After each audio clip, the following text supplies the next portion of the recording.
This was the PPT, yes. So is there any question regarding what we did in last class?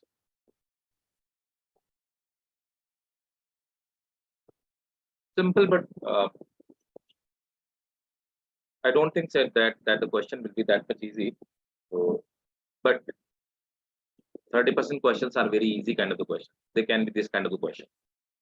So, like what is the function of Casparian strip? Can anybody tell me what is the function of Casparian strip? Is there any important role of the Casparian strip? Anyone of you? Okay, that can be the question. Otherwise, it's a simple concept. The same figure is given in your NCERT book as well. Look, the water absorption by plant. So how does the plant absorb water? Before going into this schematic diagram, let's clear with the actual diagram. How does the water is absorbed by the plant? So this is the anatomy of plant. And we know in the anatomy of plant, the outermost layer is known as epidermis. And what are the root here? That kind of the question have been asked in previous year. What is the root here? Root hairs are nothing but extension of epidermis, right? And then root hair are extension of epidermis. After epidermis, there is some tissues, and these tissues are basically called cortex. So cortex is after epidermis, cortex start. They all are made up of parenchymatous tissue. From cortex is after the epidermis and till the endodermis part, right? So endodermis is a part of cortex. So the cells of the cortex, these all cells of the cortex, they are just simple parenchymatous cells. And in endodermis, endodermis is a layer where in these cells there is a strip that strip is called Casparian strip. Casparian strip is made up of impermeable substances, and it is and it do not allow the passage of the water. There are certain cells. There are certain cells through which the water can pass, right? There are certain cells. So my first question: what is the name of those cells? So in the Casparian strip, there are certain cells which allow the passage of the water, right? So what are those cells? The name of these cells are passage cells. So they may be in the anywhere of the part of the Casparian strip, but in Casparian strip, in endodermis, there are certain cells which allow the passage of the water. They are called passage cells, right?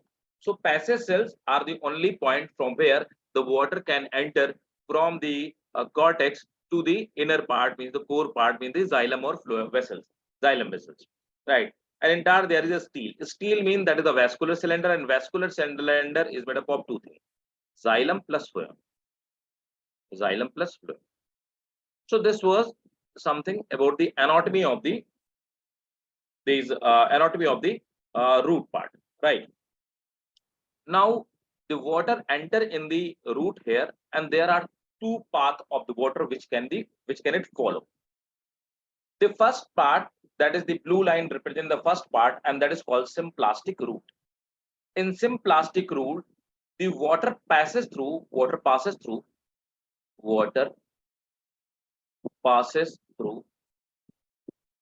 protoplasm. Protoplasm means it enter in a vacuole of one cell, then transfer to the vacuole of another cell, then another cell, right? Look, in symplastic pathway, the water have entered in the protoplasm, means vacuole of the root hair. After root hair, then it passes another vacuole of the cortex, then another vacuole, another vacuole, another vacuole. Then it reaches to the passage cells. And in the passage cell, there is a Casparian, in endodermis, there is a Casparian strip, but there are some passage cells. And here the pathway will be only symplastic, means the water will pass through the protoplasm only, right? And then the water will reach over here, right? Again, the another route is called apoplastic route. In apoplastic route, water do not enter into protoplasm or vacuole, right? So water passes through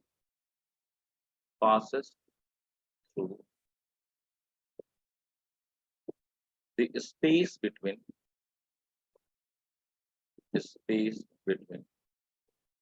cell wall and protoplasm. cell wall and protoplasm. Right now, the water will. This is the apoplastic route. Water will pass from the between the space between the cell wall and the protoplasm. Then water will reach to the here. Then from here, everywhere you can see this red color route. It is showing that the water is not entering inside the protoplasm or vacuole. It is passing between the space between the cell wall and the protoplasm. Now, when the water, so this is apoplastic pathway, right? But in the endodermis, the water have to follow the apoplastic symplastic pathway. Means it have to enter through the protoplasm. So apoplastic pathway, the water can passes from the root here to the endodermis, apoplastic pathway. But anyway, in the endodermis, there is only single pathway, that is symplastic pathway. Means water will flow through the protoplasm only. Now, I was talking to you that what is the benefit of while passing the water through the Casparian strip or passage cell. There is one benefit. It filter the virus and bacteria. It filter virus and bacteria. If virus and bacteria will come with the water, they will be stopped at the symplastic pathway, mean at the passage cell. So that is the benefit. Otherwise, xylem cells, xylem vessels, they are just the dead cells, right? They are the dead tissues, right? So that is the pathway which it follows. Is it clear? Is that clear?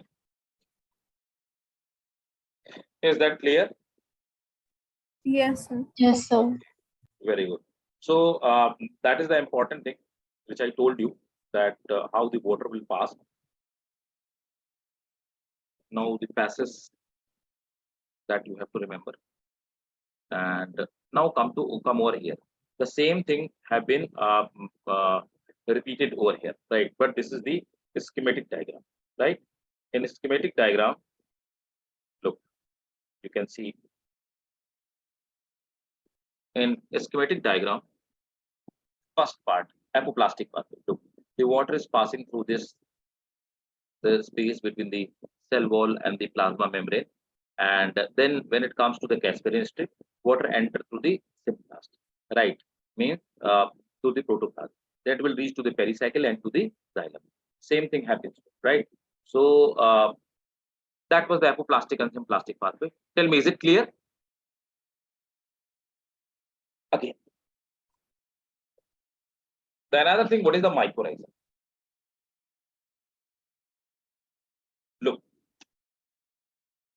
we have discussed in detail that what is the ecology, and in ecology part, that there is a symbiotic relationship.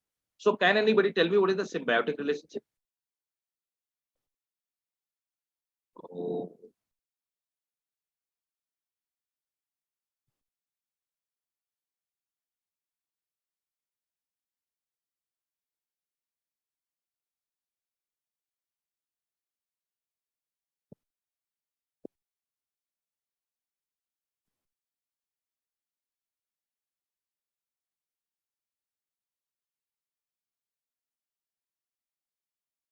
Tell me, guys.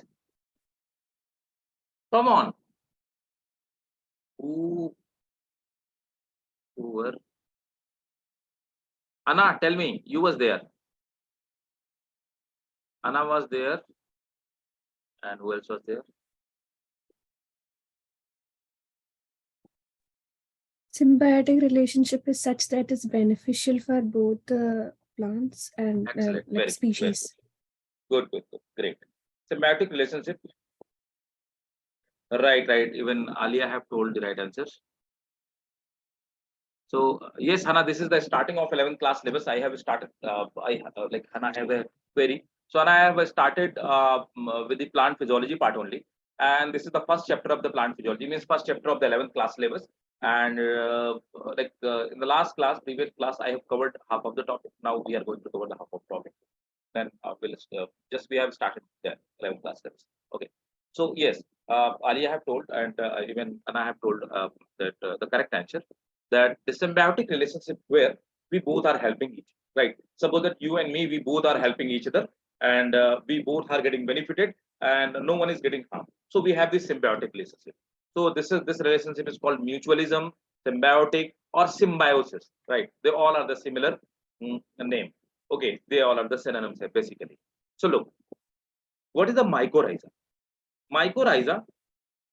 So gymnosperm have the very weak root. They have very less root hair, and their root are weaker, right?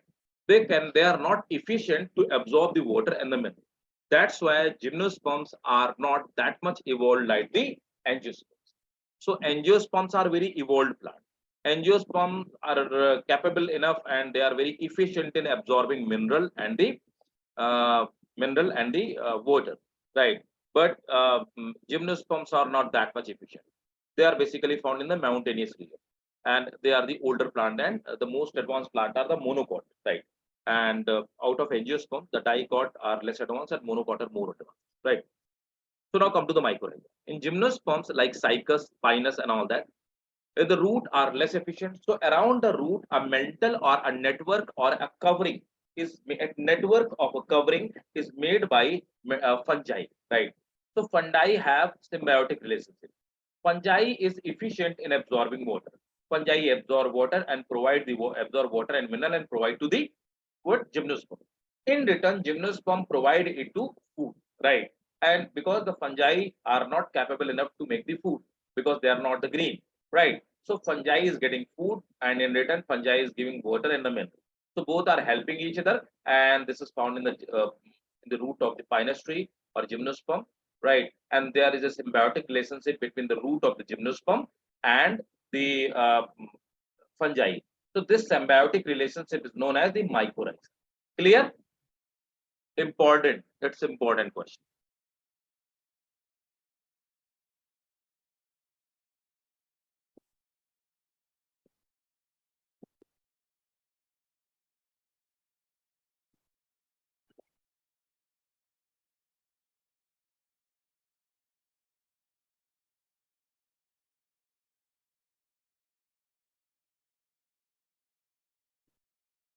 Okay. So come to the next topic.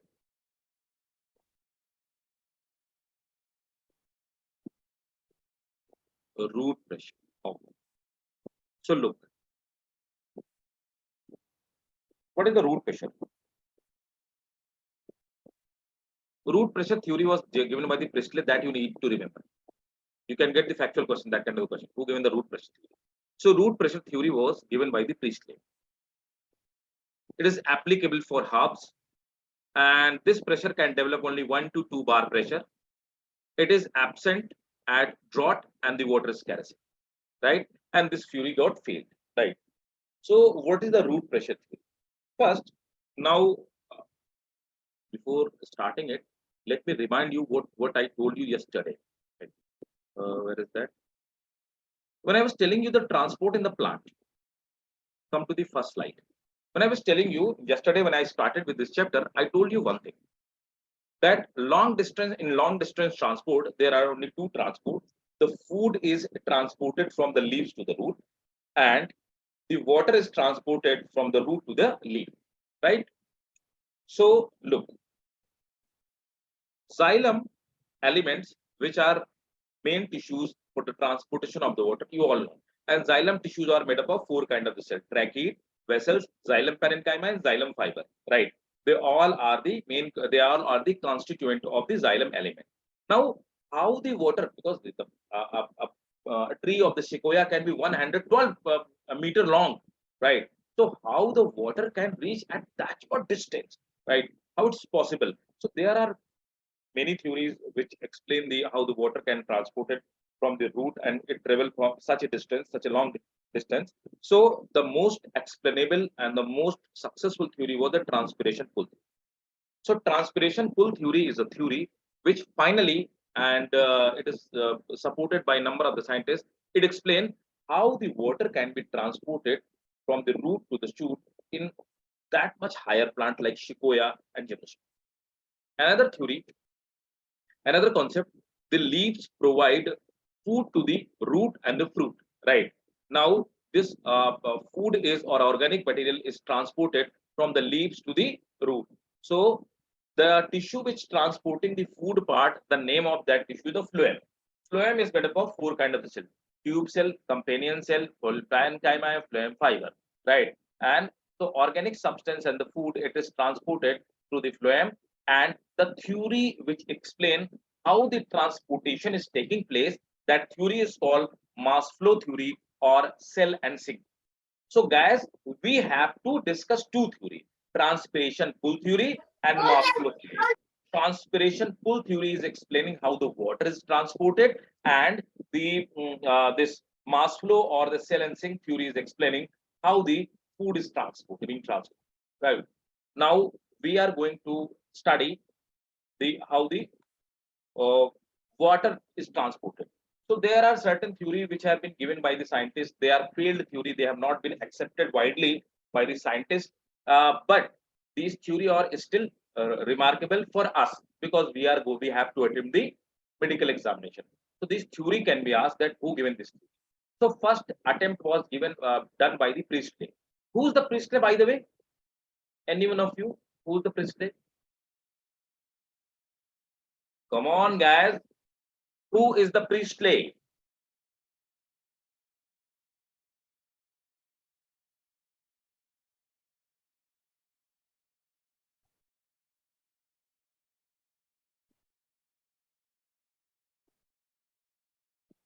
Come on, guys. Priestley is the person who told that oxygen come out from the plant. And even the Priestley is the person who discovered the oxygen. Come on. The same Priestley. The same Priestley is explaining that how the water is transported. So Priestley given the root pressure theory. Priestley said that a root absorb water from outside and they develop the pressure. That pressure is pushing water upward. But after the discovery, it came to know that this is applicable for a small plant, 1 feet or 2 feet tall plant, not more than that. So it is applicable for only hubs, and it developed only 1 to 2 bar pressure. This pressure is not sufficient to transport the water even in a 5 feet or 10 feet tall plant, right? So and during the drought period and during the water scarcity period, this pressure you won't find this pressure, and it is a failed. Now the second theory is vital force. Vital force theory and the pulsation theory. This question have been asked many times, right? Multiple times. Remember, vital force theory and pulsation theory was given by J.C. Bose. Who's the J.C. Bose? Who's the J.C. Bose? Come on. Oh, there are few people who are responding from this. Oh yes, Marita told right that he found the oxygen. Very good, excellent. I I get focus on the screen, so I forget to read this. Yes. Right. So now tell me, Merita, like who's the JC Bose? His full name is Jagdish Chandra Basu. Actually, he is the person who told us that the plant have life. Jagdish Chandra Basu. He is the person who told us that the plant have life. So he given the vital force theory and pulsation theory. He said that like we have a heart pulsate, right? And by pulsation it creates pressure, and that's how the blood is transported across our body. The same thing he's saying, that there is a vital force, means some living. Vital means living. There is some vital force or living force, right? And yes, Uh, could you go to the first slide? Like, yeah, sure, you know, sure. sorry for the Yeah, disturbance. it's all right. No issue. Yeah, this is the first slide. Like, is it from the beginning, sir? Yeah, this is from the beginning. This is the first slide. If you want to take the screenshot, then I can show you. Then the second slide, can you show us that? Yeah, sure. I think they Saurabh is providing the have provided the link of this file to all of you. This is the second slide. This is the first part of second slide, Okay. and this is the second part of second slide. Okay. You can take the screenshot of this one as well. So the water transportation, what part is that? This one, this is the just means of transportation: active transportation, passive transportation, right? Then these are the type of passive transportation: diffusion through lipid, diffusion through protein, right? And I have explained the same thing over here. Oh. Okay, sir. And you can contact to the Saurav as well. He have the link of the this file and link of the he must have the recorded video as well. So because the PPT only will not, if you have if I have explained those PPT, it will be very beneficial for you. Yes, sir. Sir, I'm not in the group actually. Sorry, I'm not in the group. but you must have the number of Saurav. Look, the team will Yeah, update you. yeah. I told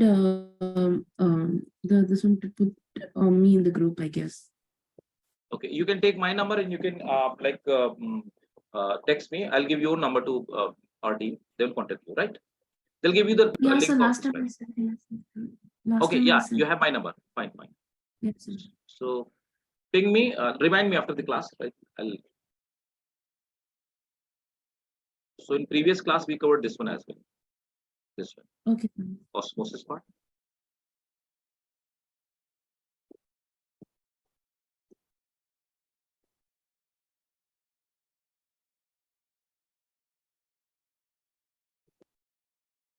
Then after that, not this one, this one basically. This is water potential part. Can you send the link to this PPT, sir? I'll ask Saurabh, right?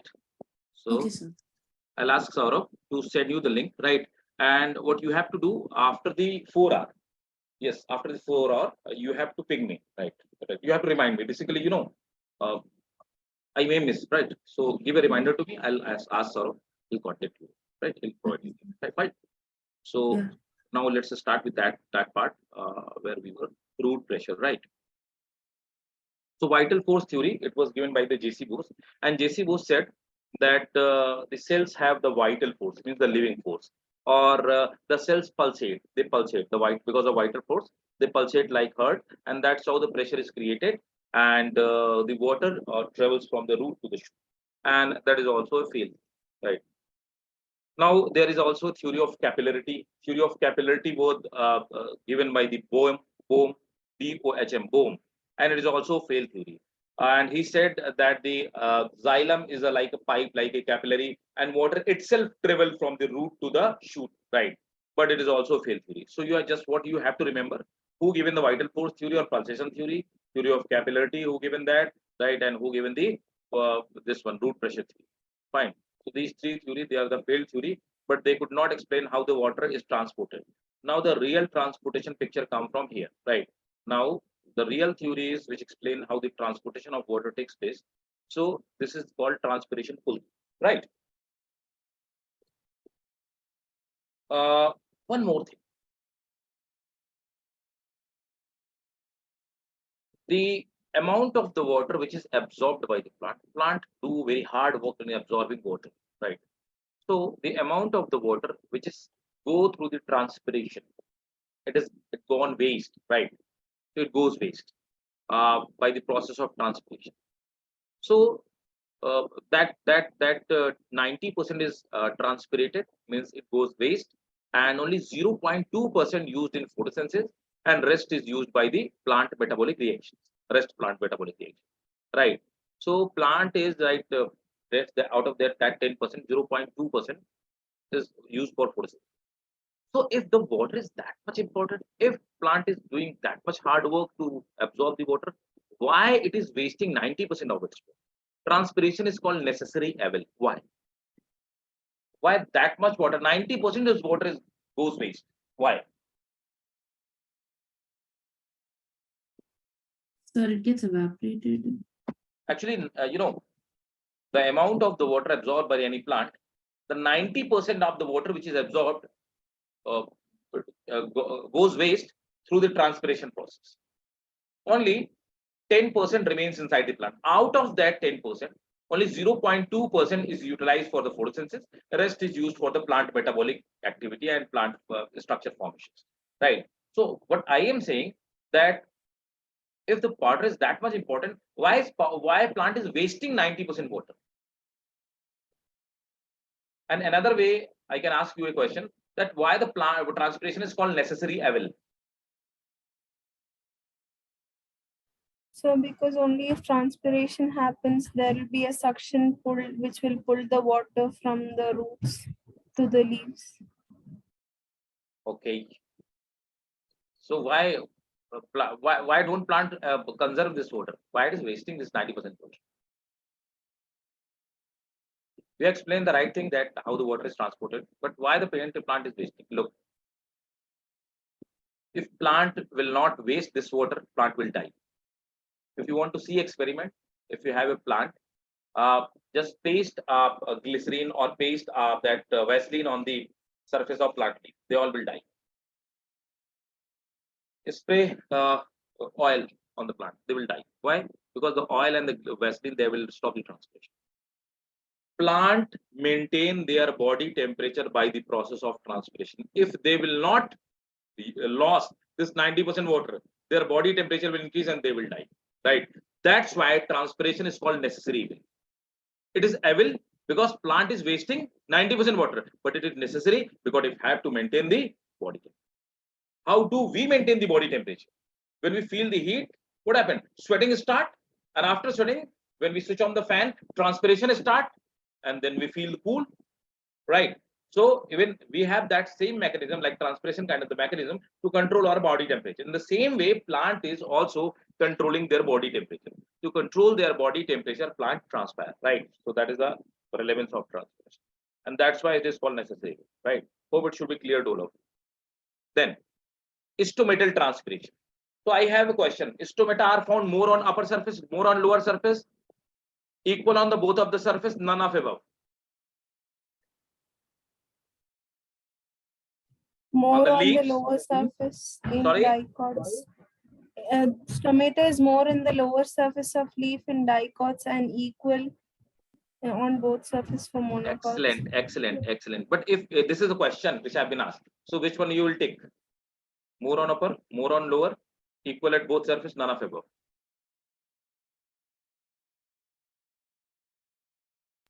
More on lower surface. Excellent, very good. That is the answer, basically. So if you get that kind of the question, so generally stomata are found more on the lower surface, but yes, he is absolutely right. In monocot, the number of stomata almost equal at the both of the surface, right? That's why we call them isodiametric leaves. Okay. So first transpiration, 50 to 97% of the water is transported through stomata.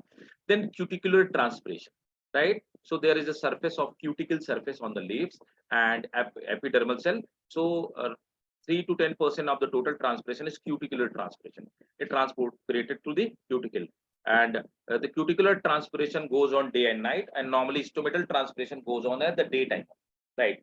Then third one is the lenticular transpiration or lenticellate transpiration. What are the lenticels? What are the lenticels? Lenticels are basically, they are pores. They are small pores found on stem. Small pores found on stem, and they always remain open. 0.1% of the 0.1% of the water, whole water get transpirated through the lenticels, and even this goes on day and night.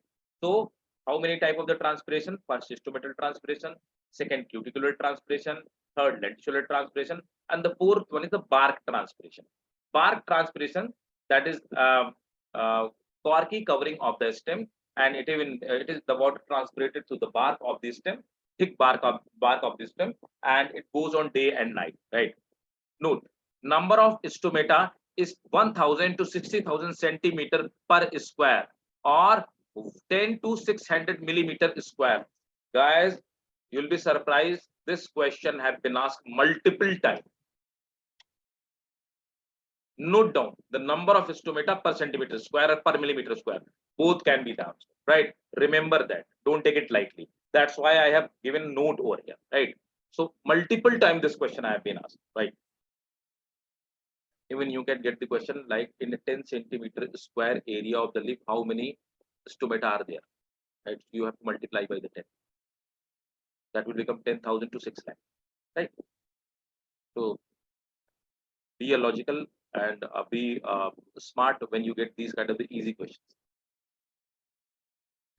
Now, what is the transpiration, right? So type of the transpiration, I have told you how the transpiration takes place. Now, structure of stomata. So these are the two cells. Stomata are made up of two guard cells. So these are the guard cells, right? This is closed stomata. So guard cells have number of the chloroplast and vacuole is found over there. They have a prominent nucleus as well, right? And these are the guard cells. Inner walls are the thick and outer walls are the thin. So when guard cell gets swell, the pore between the, that is called stomatal pore open and water vapor goes out of it, right? And the cells which surround the guard cells, they are called subsidiary cell basically, right? So these are the subsidiary cells. These are the subsidiary cells which surround the guard cells. Now this is the structure of the, right? This is the structure of the leaf. You can see the upper layer that is made up of waxy layer. It is made up of wax or fat. It is called cuticle. Below the cuticle, there is upper epidermis. Below the epidermis, there is a palisade layer, and then there is a spongy layer. And these palisade and spongy layer, they are known as the mesophyll cells, right? And they are responsible for photosynthesis. Okay, and this is the xylem and phloem veins, right? And in the lower part, there are stomata, the lower epidermis, lower cuticle, and this is the stomatal opening, and there are the guard cell, and that's how the transpiration is taken, right? So this is the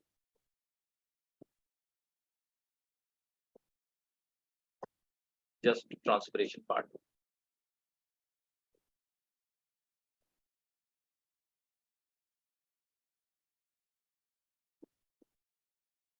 Now the theory, transpiration pool. Just give me 1 second. Let me have a water.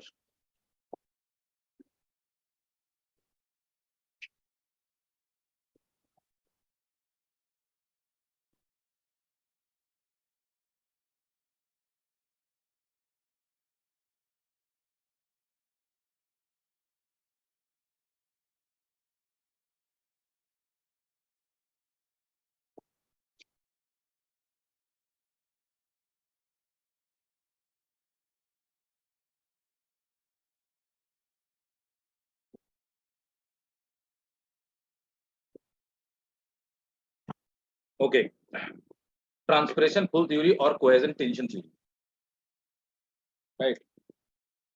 So what is the transpiration theory, pull theory and cohesion and tension theory? Look, this is the pipeline which is known as the xylem, right? This is the xylem pipeline. In the xylem pipeline, so what is the cohesion and adhesion force? First, you need to understand. So xylem work as a capillary. So inside the xylem, the water make a column-like structure. How the column of the water is maintained? That's what I want to tell. So suppose that transpiration is pulling this. Transpiration is creating a force, right? It's pulling this water molecule. When it will pull a water molecule, this water molecule will pull another water molecule with a force, right? The water molecule, there is a force between two same kind of the material. If same kind of the molecules have the force between them, and that is called cohesive force. A water molecule remains attached with another water molecule with the help of cohesive force, right? So same kind of the atom have a force between them that is called cohesive, right? Then, so this cohesive force, it will make a column of the water first, right? So when you have a cold drink and you drop that straw in the cold drink, when you suck the cold drink, suppose that the what you like you are pushing like you are sucking that cold drink, right? So when we we create a pressure a suction pressure by our mouth, right? That is a transpiration pull, right? And the cold drink molecules, they just make a column. That column is made of this cohesive force, right? Then there is another force, the force between the water molecule and the xylem wall. That force is known as adhesive force. And adhesive force is found between the molecule of different material, right? So what is a different material? And xylem wall are different material. So there is an adhesive force. Cohesive force have help in the formation of water column, and adhesive force do not allow this water column to fall down, right? It help to hold that water. So these are the two forces, cohesive forces and adhesive forces. Is that clear? Is that Yes. clear? Okay. Now come to cohesive and this theory, transpiration pull. In transpiration pull theory, this cohesion and this transpiration pull theory, it is also called cohesion and tension theory. And this theory was given by Dixon and Zolli. I'll tell you, Dixon and Zolli. They got the Nobel Prize for the same. Look, according to them, when transpiration takes place, transpiration create a pull force. That pull force pull the water column, right? The capillary or the xylem pipeline, xylem tubes, they maintain the water column with the help of cohesive and adhesive force, right? And one third thing which is working, root are creating the root pressure, right? So root are creating the root pressure.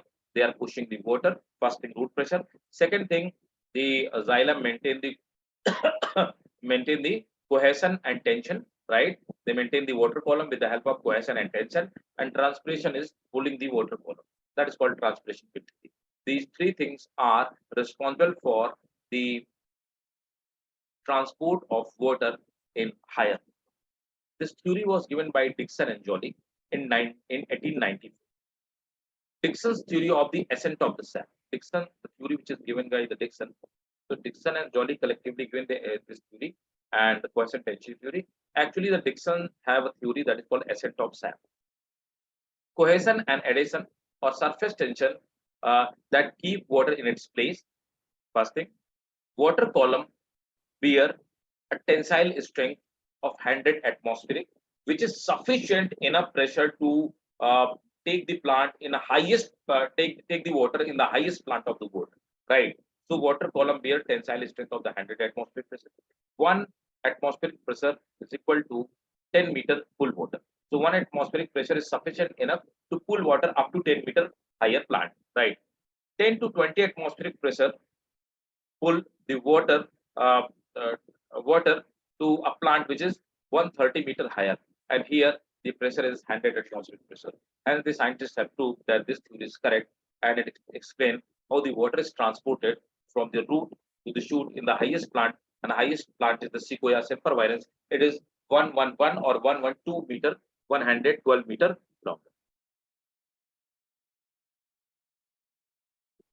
Clear? Yes, sir. Okay.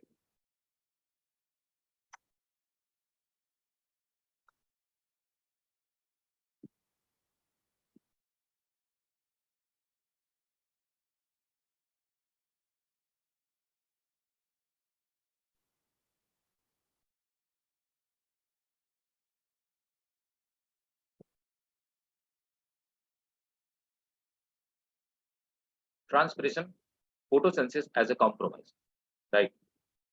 Now there is a theory that the transpiration and photosynthesis is a compromise.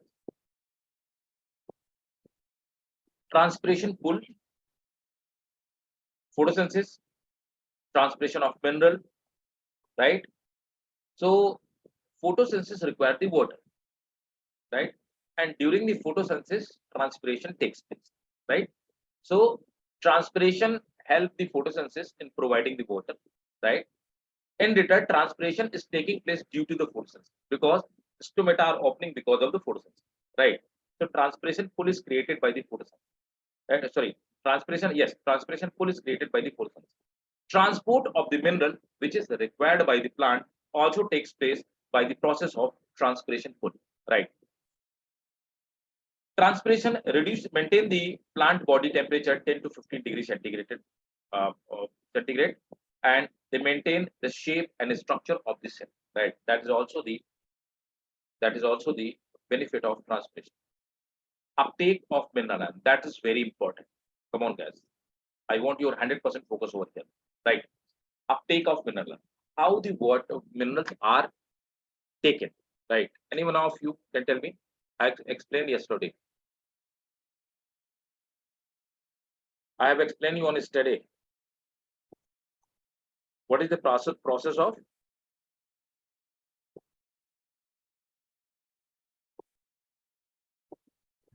Sir, the difference in mineral concentration in root and in the soil. Okay.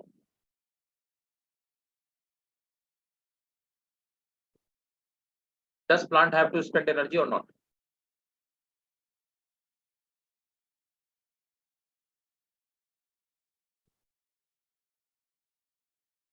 Yes, right, Sania. Very good. This plant have to spend the energy. This is the active process, right? Yesterday I was explaining what is the active and the passive transport. So the mineral and iron, I have given the example when I was explaining the active transport. I told you that the concentration of minerals and ions are always higher inside the plant cell than the outer surface, right? Outer atmosphere means the soil, right? So soil have higher concentration of the soil have lower concentration of the mineral, and plant have the higher concentration of the mineral. So mineral ion have to move from the soil to the plant, means against the concentration gradient. So they have to spend the energy. So most of the mineral are transported or are taken by the active absorption, and ATP is spent for that. Remember this one, right? The chief sink for mineral. Sink means the places where minerals are required in larger amount. So chief sink means the main point where the minerals are required, mineral requirement is the maximum, mineral demand is the maximum. They are the growing region of the plant, like meristematic part where the cell division is taking place, or tips of the cell where formation of new leaf is taking place, formation of the bud taking place, or formation of the flower taking place, right? So growing region of the plant and meristem tissue of the plant, they are the main part where the mainly these minerals are required. Now, what is the remobilization? That is also very important. Plant do not uh, plant do not waste any, right? Even the human body do not waste any. So before going into that remobilization, I have a question. My question is that why plants shed their leaf older? Why plant shed their older leaf?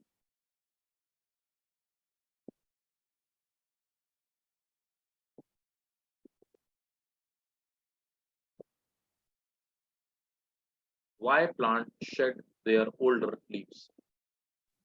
Because they will consume energy, but they are not producing food also. Very good, very intelligent, sir. That is also true. Because the older part, they will consume the energy and they will not produce it. So they are the just liability on the plant. They are not the asset of the plant. That is also a very intelligent answer from the point of view of energy efficiency. And the second important thing, actually, we have the excretory system. Human body, all the animals have excretory system. They can excrete their nitrogenous waste by the various means, by the main processes, that is the kidney, through the urination, right? Then sweating and all that. There are a number of the processes through which they remove their waste material. But plant do not have such kind of the organ. Plant do not have such kind of the facility. So how the excretion in the plant takes place? Actually, plant load their waste material, nitrogen-rich material in the older leaves, right? When they become full of the nitrogenous waste material, the plants shed their leaves. And when the recycling takes place, again, they work as a fertilizer, right? So shedding leaf means defoliation is the process of excretion of the plant, right? Before they remove this leaf, the plant body or plant stem or the branch, they take back important material. They take back important substance. This is called the remobilization. So what happened when senescent leaf means the dying leaf, that is the progression toward the death, or it is about to fall. What they will do, they will store the waste material, and the stored minerals, they are recycled and they are remobilized. They are taken back by the plant.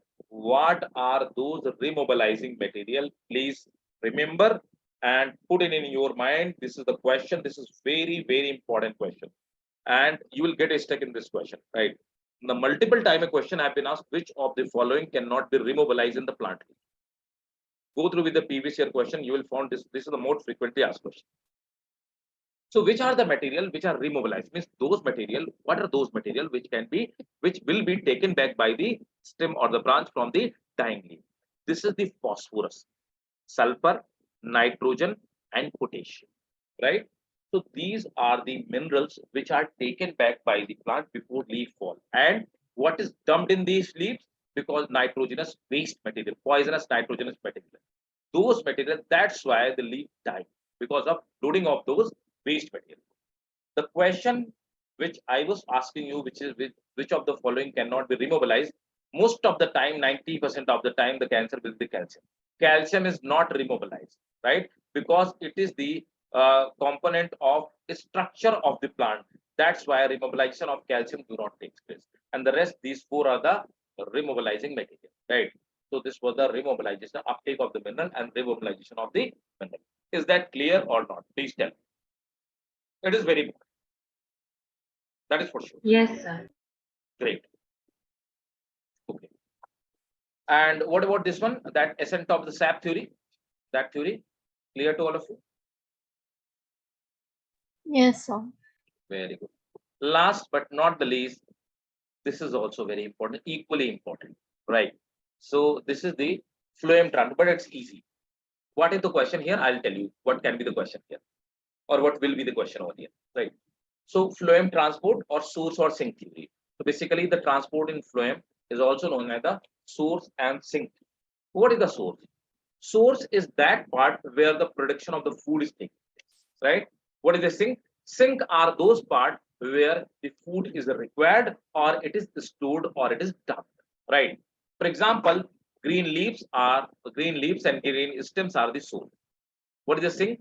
Fruit can be sink, root can be sink, stem can be sink, or the part which are hungry, they can be the sink, right? Where the requirement is there, right? Now, xylem and phloem. Look, this is xylem. This is phloem. This is the leaf cell, which is the source.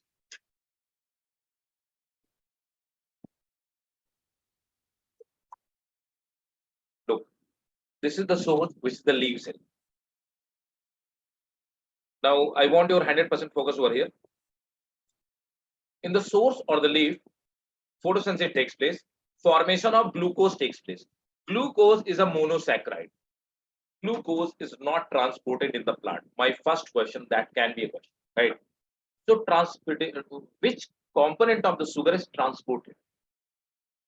During the process of photosynthesis, formation of glucose takes place, right? The food product is glucose, which is formed, but it is not transported. So, what is transported? The transported material, that is the sucrose. So, first, before transportation, glucose is converted into sucrose. Glucose is monosaccharide. After the polymerization of glucose, formation of a disaccharide sucrose takes place. Sucrose is transported, so concentration of sucrose is more in green cell, and companion cell, which is the phloem cell, less in nearby companion cell. Look, so glucose is sucrose is transported from its higher concentration to lower concentration, like through the osmosis or in the companion cell. In companion cell, what happened? This glucose is transported to nearby cell, which is phloem cell, right? So these are the phloem cells, right? And these phloem cells are called sieve tube or sieve element, right? So first it is transported to companion cell, and second, then it is transported to this one, sieve tube, right? When transportation of sucrose takes place from companion to sieve tubes, this process is called loading, and loading is active process. Means in this process, energy is spent. That you need to remember. That is the question. What is the loading? Transportation of sucrose from the companion cell to the sieve tube element is active process, and this process is called loading. So loading is active process. Then what will happen when the concentration of the sucrose will increase over here? What will happen? The water flow will start. Water will come from the nearby xylem to the sieve element. Now this food is transported from one sieve to another, another to another, and the next one. Finally, when it reaches to the sink, right? Then unloading takes place. Unloading, what is the unloading? Unloading is transport of the food from sieve tube to the another companion cell of the sink, right? The unloading is also energy dependent process, means active process. So this is also active process. So loading is active process, unloading is also active process, right? The food is unloaded, right? It will come to the companion cell. From companion cell, food is transferred to the sink part. When food reaches to the sink, it is converted to the starch. Starch is insoluble. I have written over here. Starch is insoluble substance or insoluble sugar. When it is converted into starch, water gets separated from it, and this water is returned back to the xylem from where it has been taken. So water get recycled. So what was the purpose of the water? The purpose of the water was just it was transported. It provided a transportation from the loading part to the unloading part. It provided transportation facility. Then it is a reverse back or recycle back. Food reaches to the sink part, and there it is stored in the form of the starch. Why in the starch? Because the starch is a polysaccharide, and it can be stored for the longer time period without any degradation, right? It can be stored for longer time.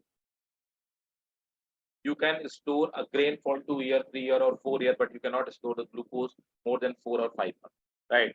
So that was the transpiration full theory. Sorry, that was the mass flow theory. Tell me.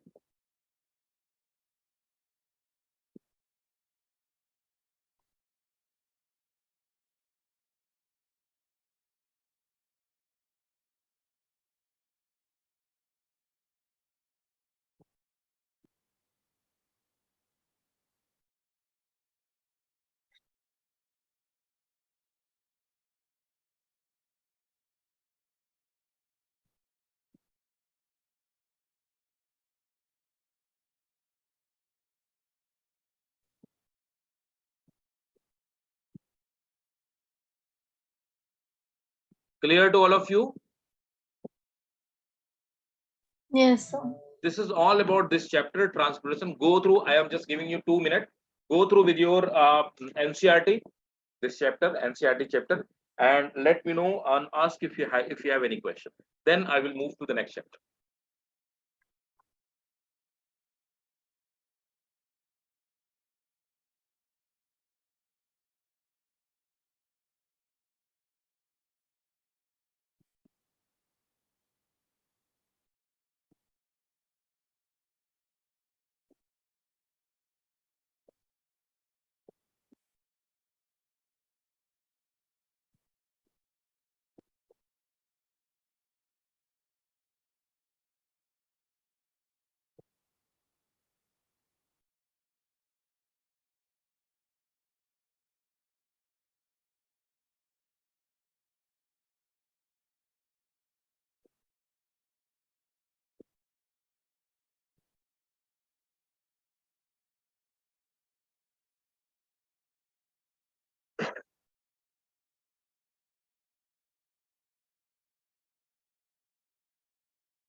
Any doubt?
Is there any doubt? Tell me, guys. If you don't have doubt, then we'll move ahead.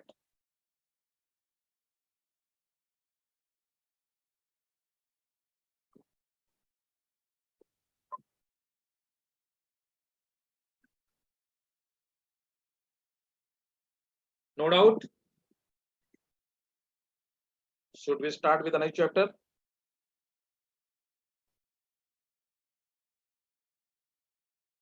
I mean, next chapter.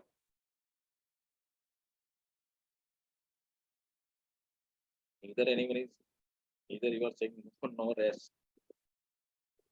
Is that mineral nutrition next chapter is very boring kind of the chapter, but anyway, we have to do that.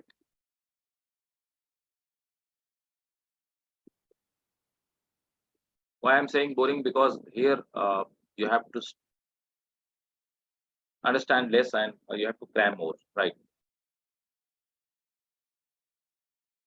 Martin, Sania, Samaira, Iram, Alia, Anna, is it clear? Transportation Yes, of the sir. plant? Yes. Okay. Very good, very good. Yes, Now sir. let's start with the this chapter, mineral and nutrition, right? So in this chapter, there are very few things which we need to understand, but there is more thing which you need to cram or remember, right? So number of the things you need to remember, but I'll tell you what is the important for you, what is not important. Need not to cram each and every, right? So what is the hydroponics? You all must be aware about this. Hydroponics.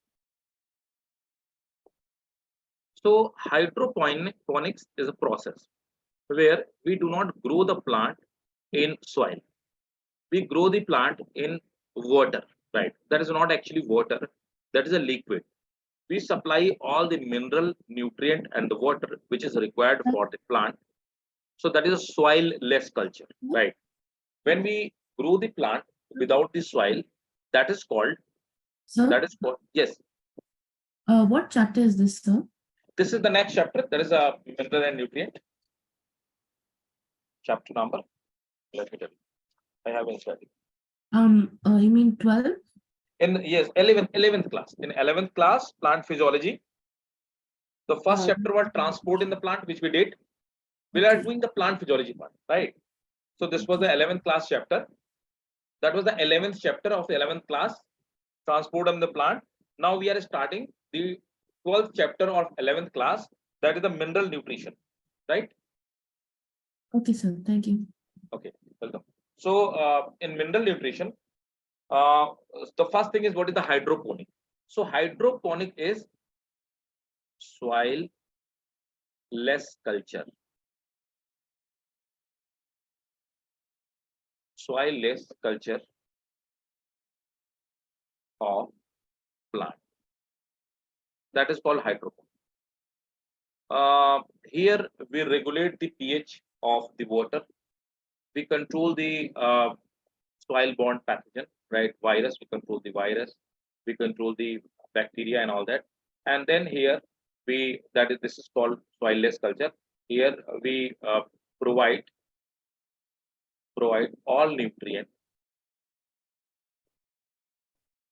which is required by plant, right? Required by plant. You can see, right?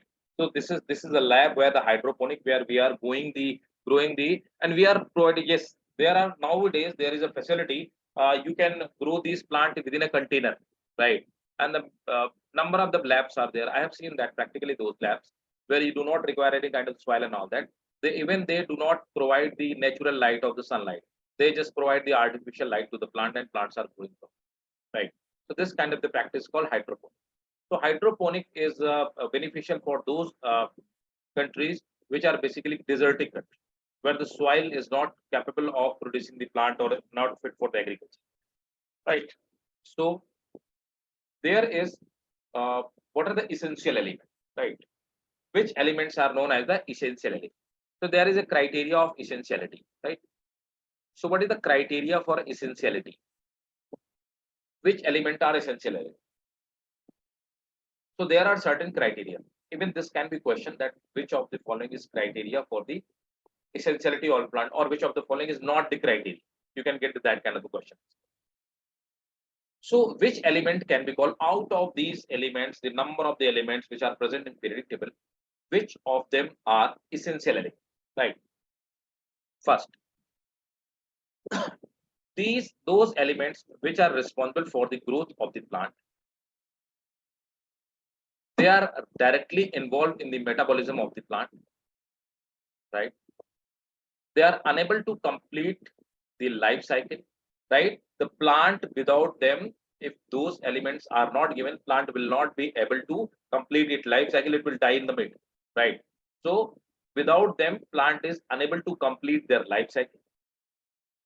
They are non-replaceable. What does it mean? It means if the sodium is required, you cannot fulfill the requirement of the plant. In place of the sodium, you cannot give the chloride, right? So for the requirement of the sodium, you have to provide sodium only, right? So that is the thing. Then so they are non-replaceable. You cannot replace those elements from the other. Then absence or deficiency, they produces disorder. If you do not provide, if they become deficient, there will be some disorder. If these criteria, if any element is following these criteria, we call them essential element, right? So there are total 17 essential elements. I have seen the question that which of the following is essential element, which of the following is not essential element, right? So that kind of the question. You have to remember the essential element and macro and micro nutrient. So both you have to remember because you will get the question from. Out of these 17, carbon, hydrogen, and oxygen, they are basically structural elements. So they make the structure of the plant, right? They make the body of the plant. So they are basically structural elements. Structural elements. They maintain the structure of the plant. Nitrogen, phosphorus, potassium, sulfur, magnesium, calcium, iron, boron, manganese, copper, zinc, molybdenum, chloride, and nickel. They are the 17 essential elements. Then the essential element can be divided into two categories: macronutrient and micronutrient. In macronutrient, 9 macronutrient out of these 17 essential elements.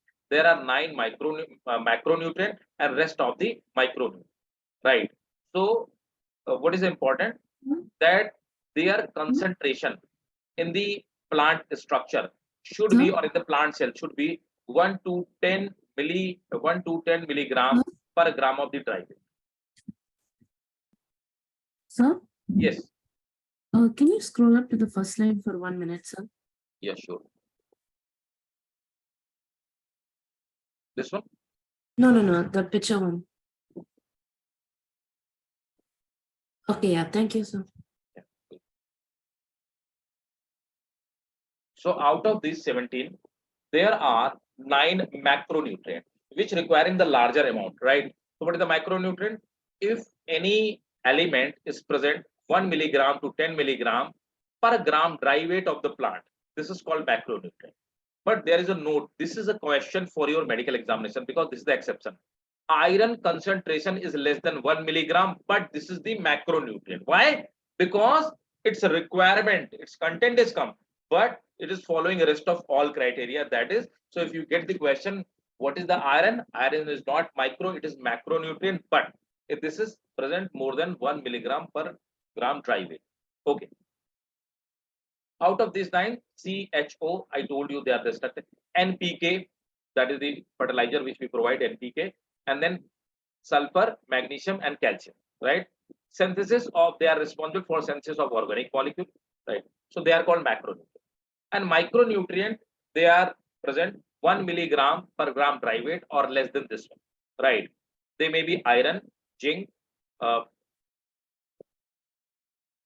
just a minute. So remove the iron from this.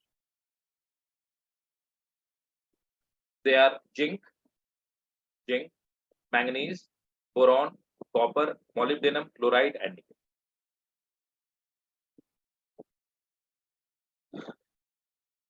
Is that clear? Yes, sir.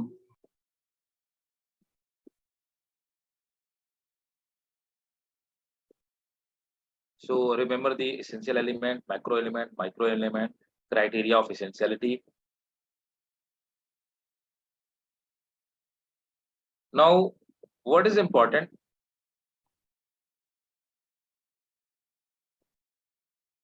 Let me tell you from where I have taken this one. If any one of you, does any one of you have this MTG fingertip? What is that? MTG fingertip? Does any one of you have? No? Yes, I have. Okay, you have.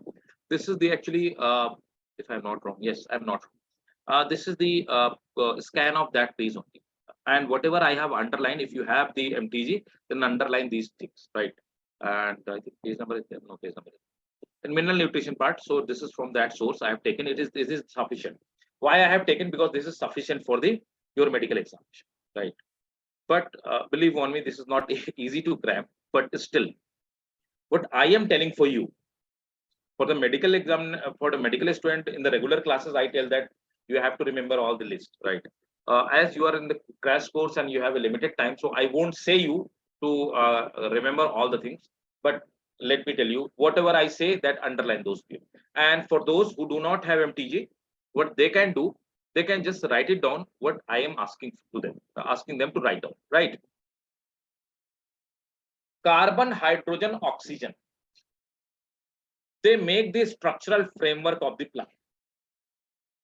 And they are 98% of all element.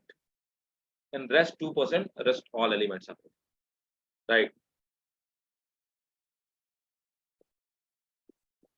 So carbon, hydrogen,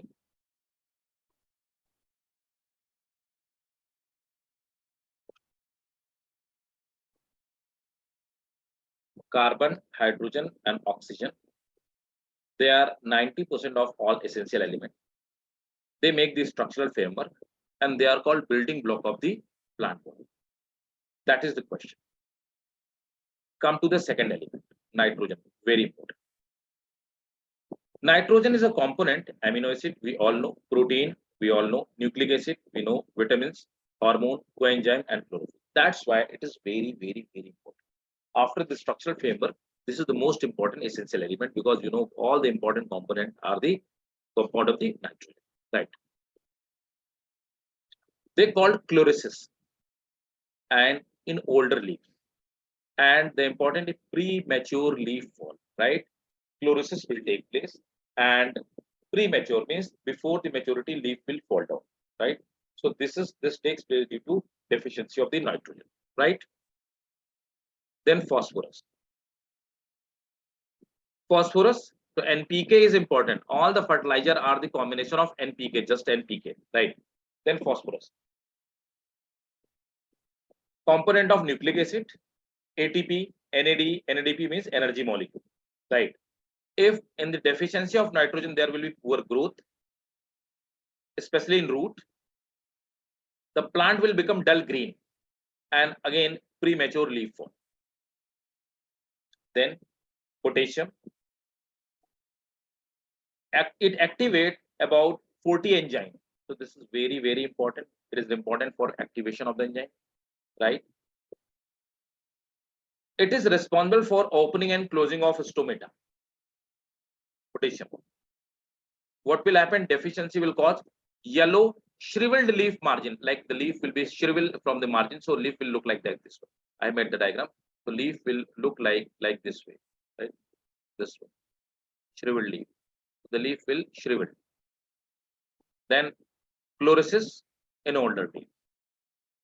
Calcium. So calcium is a component of calcium pectate in middle lamella. So middle lamella, that is a cementing material between two cells, right? Two plant cells remains adhere or stuck with a cementing material, and we call that structure middle lamella, and it is made up of calcium pectate. So calcium is the main component of that, right? What happened? Let me tell you one thing, that bring up raw guava, which is unripe. So unripe guava, it will become it is very hard, right? hardly there will be. It's very hard, and you won't be able to eat it properly, right? And keep it for some time. It will ripen. It will become soft. So what happened? Actually, when the fruit ripening takes place, unripe fruits are very hard, but ripened fruits are very soft and pulpy. What happened? Actually, when the ripening process takes place, middle lamella get dissolved. So dissolution of calcium pectate takes place, and that's why fruit becomes softer after the ripening. Right. So middle lamella is very hard component and is made up of calcium pectate. Deficiency of this one, it will call chlorosis in young leaves.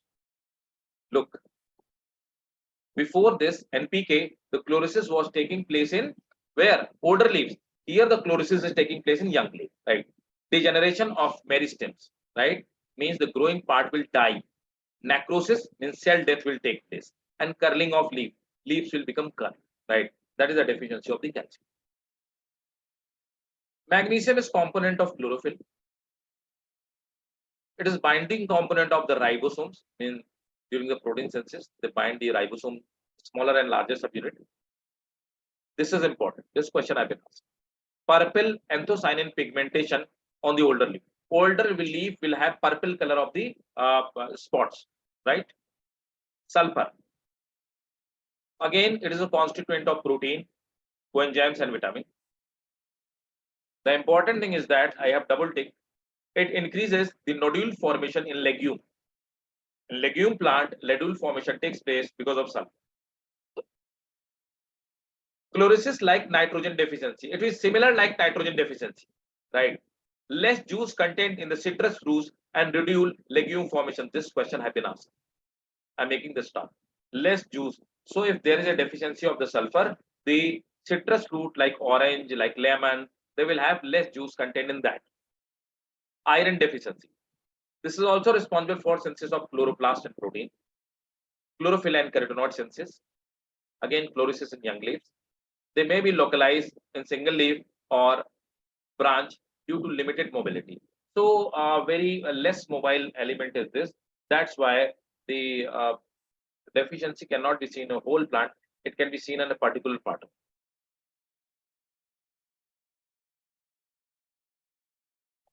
Manganese. Manganese, it activates enzyme of respiration and photosynthesis. Important for nitrogen metabolism. And this is important for the component of the oxygen evolving complex we have discussed in photosynthesis. We will discuss in photosynthesis. It will causes gray spots and necrosis in intervenal zone, right? Between the veins, right? That gray spot is important. That is the question. Now, molybdenum, they are required for the nitrogen fixation. Mottled chlorosis at the margin and necrosis means death of the tissues. It causes whiptail of the cauliflower. This question has been asked. Whiptail disease of the cauliflower is caused by deficiency of molybdenum. Remember, guys, wherever I have double tick or wherever I have made the star, that is very, very important. Boron, growth for the pollen tube, death of the stem, root apices, rosetting of the leaves means leaves will get rosette at particular, but they will make a bunch at particular place. Heart, rot, beet, or bound heart of turnip, that you need to remember. This disease is caused by the boron. Copper,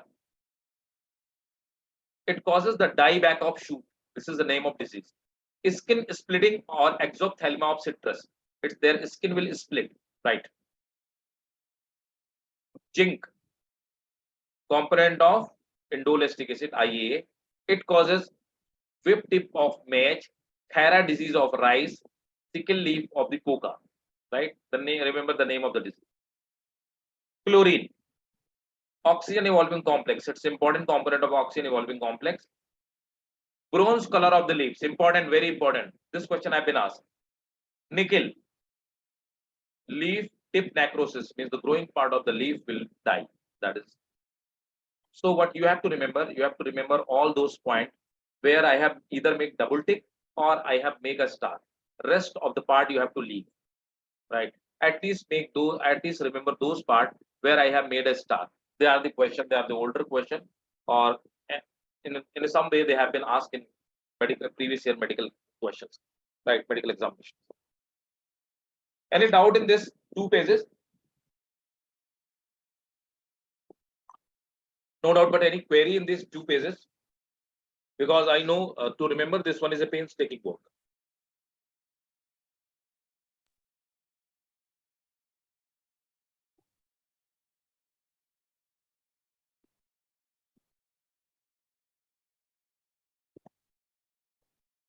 Any doubt?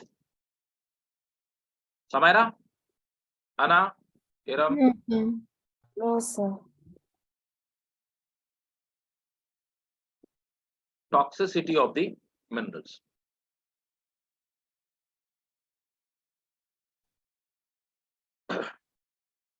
So let's talk about the toxicity. And you know, everything which is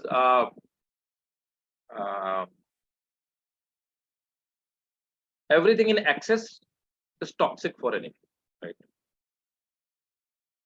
So those which are the nutrient material, if they become in abundance, or they are toxic, and sometimes those material which are not required by the plant, even they become the toxic. So what is the toxicity of micronutrient? If any mineral, right? If any mineral reduces the dry weight of tissue by 10%, it is considered toxic level. Suppose that if there is an iron, and if that is iron in excess amount in the plant, so if it reduces 10% of dry weight of the plant, it is called toxic level. Symptoms difficult to identify. You won't be able to identify the symptom of toxicity. For example, this example is very, very, very important. Keep it in mind, because this question has been asked twice in AIMS, right? The manganese toxicity, right? The manganese toxicity, Mn toxicity. In manganese toxicity, the brown spot is surrounded by the chlorotic vein, right? So there will be brown spot that will be surrounded by chlorotic vein. It inhibits the transport of, so just try to understand, there is a toxicity of manganese, right? Mn. So brown spot surrounded by chlorotic vein, it inhibits the calcium calcium translocation, right? Inhibit the calcium translocation to shoot apex. Calcium translocation to shoot apex. Then what will happen? It will not allow the calcium to transport in the shoot apex, right? So it will show the deficiency of calcium, but actually this is the toxicity of manganese. So the person who is watching, or who is observing the plant, he or she will say that there is a deficiency of the calcium, but actually the calcium is not there, because calcium is present over there, but calcium is not remobilized with the because of the manganese toxicity, right? It induces the deficiency of iron, magnesium, and calcium. So the plant will show the deficiency of iron, magnesium, and calcium, but actually this is the toxicity of manganese. So you won't be able to tell what is the like why the symptoms are there. And so this is really very identify to toxicity of the particular element. Is it clear or not?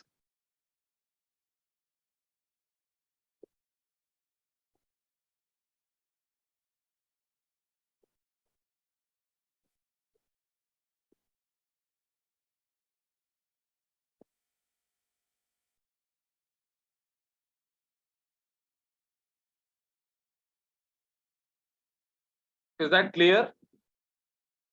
Yes. Very good. Remember this example, it can be asked.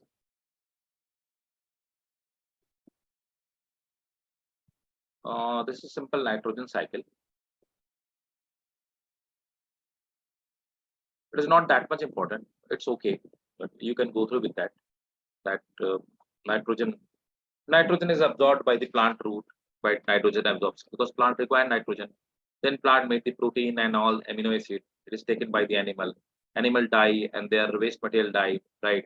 Aminification takes place. Again, the nitrogen convert into uh, they urinate, and because of urine, ammonia comes out. Now ammonium convert into nitrate, right? and this nitrite convert into nitrate, right? And again, the denitrifying bacteria send them in the atmosphere again. 1% of the nitrogen comes to the lightning, and rest of the 99% is done by the nitrogen fixation. The 99% of the natural nitrogen is fixed by the bacteria and blue-green algae. That is important. And 1% by the lightning when lightning takes place during the rainy season. And these nitrogen fixing bacteria, they convert the nitrogen into ammonia, right? And this ammonia is converted again into nitrate, right? Nitrite. And the plant, the nitrogen which plant take, that is the nitrate form, right? But what is the question? This is the question actually. This will be the question. Free living nitrogen fixing bacteria, the bacteria which are freely found on the earth, but they fix the nitrogen. You will get question from here. You have to remember the name. Which are the free living bacteria? Which are the free living cyanobacteria? Which are the free living symbiotic bacteria? Which are the symbiotic bacteria? So in soil, Azotobacter, Pagerankia, and Bacillus. These are the bacteria which fix the atmospheric nitrogen into soil. They capture the atmospheric nitrogen and fix them into the soil, right? And they fix 10 to 25 kilogram of nitrogen per hectare per annum. Free living bacteria or cyanobacteria, Anabina and Nostoc. Cyanobacteria are blue-green algae. So they are Anabina and Nostoc. They fix 20 to 30 kilogram nitrogen per hectare per annum. Symbiotic bacteria, again Anabina and Nostoc. They are cyanobacteria and they are symbiotic bacteria as well, right? So in the both of way they fix the nitrogen, right? And last but not the least, symbiotic nitrogen fixing bacteria, Rhizobium and Frankia, right? So these are the 4 category of the bacteria which fix atmospheric nitrogen. You have to remember the name of all those bacteria, right? So that's it for the day. And in the next class, we'll start from here onward, right? Ask me if you have any doubt regarding whatever we have covered today.